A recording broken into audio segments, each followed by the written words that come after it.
യോഹന്നാൻ എഴുതിയ സുവിശേഷം അധ്യായം 20. ആഴ്ചയുടെ ആദ്യ ദിവസത്തിൽ ഇരുട്ടായിരിക്കുമ്പോൾ തന്നെ മഗ്ദലക്കാരി മറിയ പുലർച്ചയ്ക്ക് കല്ലറയിലെത്തി. അപ്പോൾ കല്ലറയിൽ നിന്നും കല്ല് മാറ്റിയിരിക്കുന്നതായി കണ്ടു. അവൾ ഓടി ശിമോൻ പത്രോസിൻ്റെയും യേശു സ്നേഹിച്ച മറ്റേ ശിഷ്യൻ്റെയും അടുത്തെത്തി.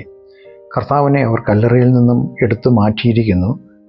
അവർ എവിടെയാണ് കർത്താവിനെ വെച്ചിരിക്കുന്നത് എന്ന് നാം അറിയുന്നില്ല എന്ന് പറഞ്ഞു. അപ്പോൾ പത്രോസും മറ്റേ ശിഷ്യനും പുറപ്പെട്ട് കല്ലറയിലേക്ക് പോയി. രണ്ടുപേരും ഒരുമിച്ച് ഓടുകയായിരുന്നു. മറ്റേ ശിഷ്യൻ പത്രോസിനേക്കാൾ വേഗത്തിൽ മുന്നിലോടി കല്ലറയിൽ ആദ്യമെത്തി. അകത്തേക്ക് കുനിഞ്ഞു നോക്കുമ്പോൾ ലിനൻ ശീലകൾ അവിടെ കിടക്കുന്നതായി കണ്ടു. പക്ഷേ താൻ അകത്തേക്ക് പ്രവേശിച്ചില്ല. അപ്പോൾ ശിമോൻ പത്രോസും അദ്ദേഹത്തിൻ്റെ പിന്നാലെ എത്തി കല്ലറയിൽ പ്രവേശിച്ചു. ലിനൻ ശീലകൾ കിടക്കുന്നത് പത്രോസും കണ്ടു. യേശുവിൻ്റെ ശിരസിൽ ഉണ്ടായിരുന്ന മുഖശീല ലിനൻ ശീലകളോട് കൂടി അല്ലാതെ അതിൻ്റെ സ്ഥലത്ത് പ്രത്യേകം മടക്കി വച്ചിരുന്നു. അപ്പോൾ കല്ലറയിൽ ആദ്യമെത്തിയ മറ്റേ ശിഷ്യനും പ്രവേശിച്ചു. അത് കണ്ട് വിശ്വസിച്ചു. യേശു മരിച്ചിട്ട് വീണ്ടും ഉയർക്കേണ്ടതാണ് എന്ന തിരുവെഴുത്ത് അവർക്ക് അപ്പോഴും മനസ്സിലായിരുന്നില്ല. അങ്ങനെ ശിഷ്യർ പുറപ്പെട്ട് തങ്ങളുടെ വീടുകളിലേക്ക് പോയി. എന്നാൽ മറിയ കല്ലറയുടെ പുറത്ത് കരഞ്ഞുകൊണ്ട് നിൽക്കുകയായിരുന്നു. കരയുമ്പോൾ തന്നെ അവൾ കല്ലറയിലേക്ക് കുനിഞ്ഞു നോക്കി. വെള്ള വസ്ത്രം ധരിച്ച 2 ദൂതന്മാർ യേശുവിൻ്റെ ശരീരം വെച്ചിരുന്ന സ്ഥലത്ത് ഇരിക്കുന്നത് അവൾ കണ്ടു. ഒരാൾ ശിരസിൻ്റെയും മറ്റേയാൾ കാലിൻ്റെയും ഭാഗത്തായിരുന്നു.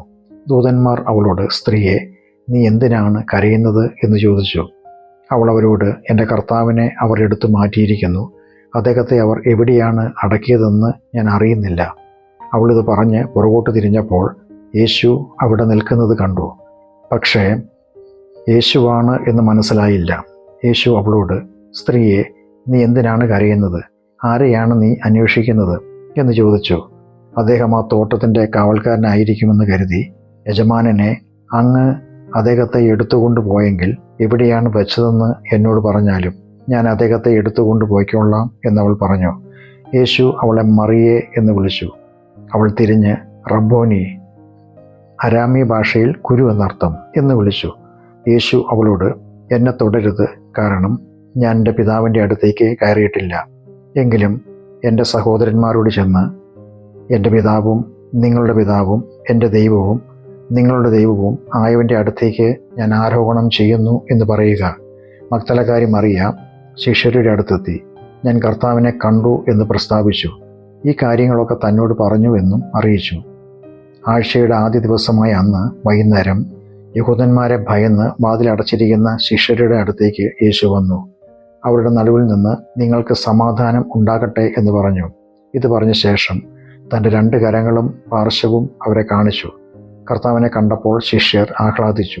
അപ്പോൾ യേശു അവരോട് വീണ്ടും പറഞ്ഞു, നിങ്ങൾക്ക് സമാധാനം ഉണ്ടാകട്ടെ. പിതാവ് എന്നെ അയച്ചതുപോലെ ഞാനും നിങ്ങളെ അയക്കുന്നു. ഇത് പറഞ്ഞ ശേഷം അവരുടെ മേൽ ഊതി അവരോട്, പരിശുദ്ധാത്മാവിനെ സ്വീകരിക്കുക. നിങ്ങൾ ആരുടെയെങ്കിലും പാപങ്ങളെ ക്ഷമിച്ചാൽ അവരുടെ പാപങ്ങൾ ക്ഷമിക്കപ്പെടും. നിങ്ങൾ ആരുടെയെങ്കിലും പാപങ്ങളെ നിലനിർത്തിയാൽ അവ നിലനിൽക്കും എന്ന് പറഞ്ഞു. യേശു വന്നപ്പോൾ 12 പേരിൽ ഒരാളായ ദിദിമോസ് എന്ന് വിളിക്കപ്പെട്ടിരുന്ന തോമാസ് അവരോടൊപ്പം ഉണ്ടായിരുന്നില്ല. ഞങ്ങൾ കർത്താവിനെ കണ്ടു എന്ന് മറ്റ് ശിഷ്യർ അദ്ദേഹത്തോട് പറഞ്ഞു. അദ്ദേഹത്തിൻ്റെ കൈകളിൽ ആണിയുടെ പഴുത് കണ്ട് എൻ്റെ വിരൽ ആണിയുടെ പഴുതിലിടാതെ അദ്ദേഹത്തിൻ്റെ പാർശ്വത്തിൽ എൻ്റെ കൈ വയ്ക്കാതെ ഞാൻ വിശ്വസിക്കില്ല എന്ന് തോമസ് അവരോട് പറഞ്ഞു. 8 ദിവസങ്ങൾക്ക് ശേഷം ശിഷ്യർ അകത്തിരിക്കുമ്പോൾ തോമസും അവരോടൊപ്പം ഉണ്ടായിരുന്നു. വാതിൽ അടഞ്ഞു തന്നെ ഇരിക്കെ യേശു അവരുടെ നടുവിൽ വന്നു നിന്നു. നിങ്ങൾക്ക് സമാധാനമുണ്ടാകട്ടെ എന്ന് പറഞ്ഞു. എന്നിട്ട് യേശു തോമസിനോട്, നിന്റെ വിരലുകൾ നീട്ടി എൻ്റെ കൈകൾ സ്പർശിക്കുക. നിന്റെ കൈകൾ നീട്ടി എൻ്റെ പാർശ്വത്തിൽ വയ്ക്കുക. അവിശ്വാസിയാകാതെ വിശ്വസിക്കുക എന്ന് പറഞ്ഞു. തോമസ് യേശുവിനോട്, എൻ്റെ കർത്താവേ, എൻ്റെ ദൈവമേ എന്ന് പ്രതിവചിച്ചു. യേശു തോമസിനോട്, എന്നെ കണ്ടതുകൊണ്ട് നീ വിശ്വസിച്ചു അല്ലേ? കാണാതെ വിശ്വസിച്ചവർ അനുഗ്രഹീതരാണ് എന്ന് പറഞ്ഞു. ഈ ഗ്രന്ഥത്തിൽ എഴുതിയിട്ടില്ലാത്ത മറ്റനേകം അടയാളങ്ങൾ തൻ്റെ ശിഷ്യരുടെ സാന്നിധ്യത്തിൽ യേശു ചെയ്തു. യേശു തന്നെയാണ് ദൈവപുത്രനായ ക്രിസ്തു എന്ന് നിങ്ങൾ വിശ്വസിക്കേണ്ടതിനും ആ വിശ്വാസത്താൽ തൻ്റെ നാമത്തിൽ നിങ്ങൾക്ക് ജീവൻ ഉണ്ടാകേണ്ടതിനുമാണ് ഇവ നിങ്ങൾക്ക് എഴുതിയിരിക്കുന്നത്.